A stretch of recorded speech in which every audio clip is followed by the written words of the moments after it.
يوم لا ينفع مال ولا بنون إلا من أتى الله بقلب سليم.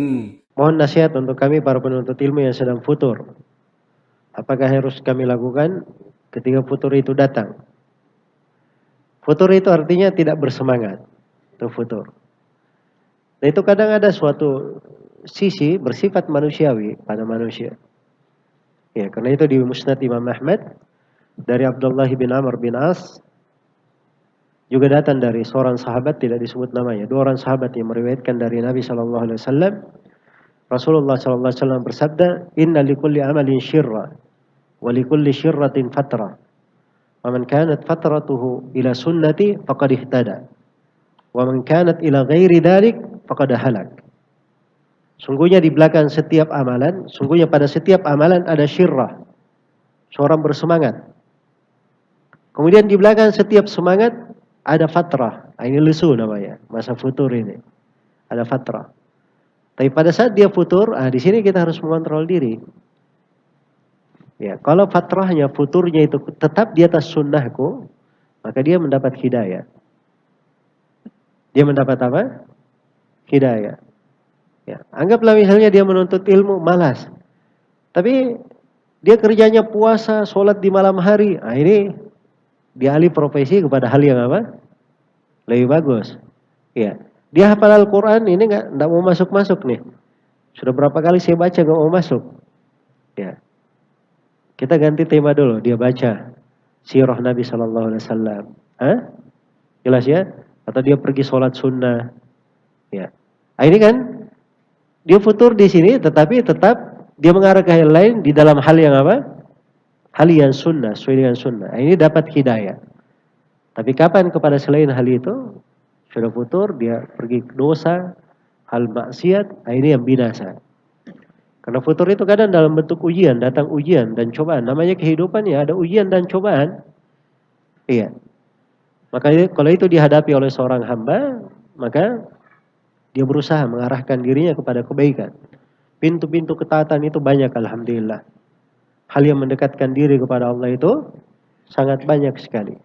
Nah, disinilah pentingnya seorang itu belajar dan menuntut ilmu. Supaya dia kenal pintu-pintu ketaatan. Iya.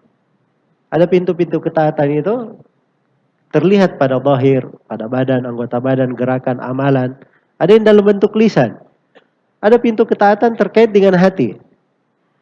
Nah, ini yang terkait dengan hati ini paling banyak amalan ketaatan di dalam hati. Dan itu sangat menakjubkan sekali. Karena itu Abu Darda radhiyallahu taala anhu disebutkan kebanyakan ibadahnya adalah tafakkur. Abu Darda. Ya, dia tidak terlihat misalnya banyak sholat dan seterusnya, tapi beliau banyak merenung. Banyak merenung. Nah, itu amalan-amalan hati yang besar di situ. Dari rasa cinta, rasa harapan, rasa takut kepada Allah Subhanahu wa taala, kerinduan berjumpa dengan Rabb-nya dan sebagainya dari ibadah-ibadah di dalam hati. Nah, ini kalau dia kenal pintu-pintu ibadah, futur itu biasanya hanya mendekati orang yang cuma kenal 1, 2, 3 ibadah saja. Ya dia sudah bolak-balik di situ, akhirnya apa namanya? Dia menganggap bahwa dirinya ini bosan dengan hal tersebut. Tapi kalau dia mengenal banyak pintu ibadah, maka insyaallah taala futur itu lebih apa? Lebih mudah untuk dia hindari. Iya. Sambil dia jaga dirinya istiqamah. Seorang penuntut ilmu itu, kalau dia penuntut ilmu, begitu kena futur, jangan berubah statusnya. Dia penuntut ilmu tetap penuntut ilmu. Jelas ya? Kalau penuntut ilmu merubah status, itu yang repot. Ya, futur, penuntut ilmu berubah menjadi pedagang.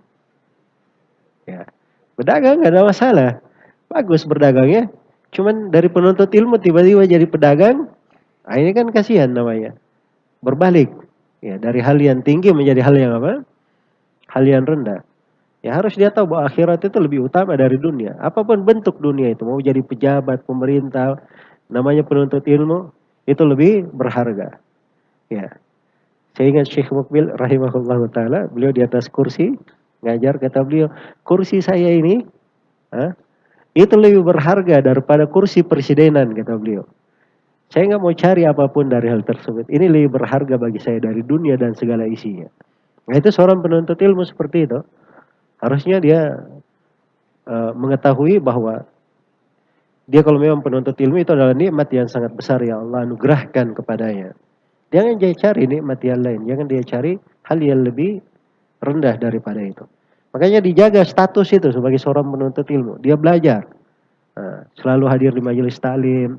Ada faedah yang selalu dia ulangi. Ada hal yang selalu dia dengarkan. Nah itu dia jaga, dia pelihara. Nah, insya Allah ta'ala itu akan membantu itu istiqomah. Biidnillah.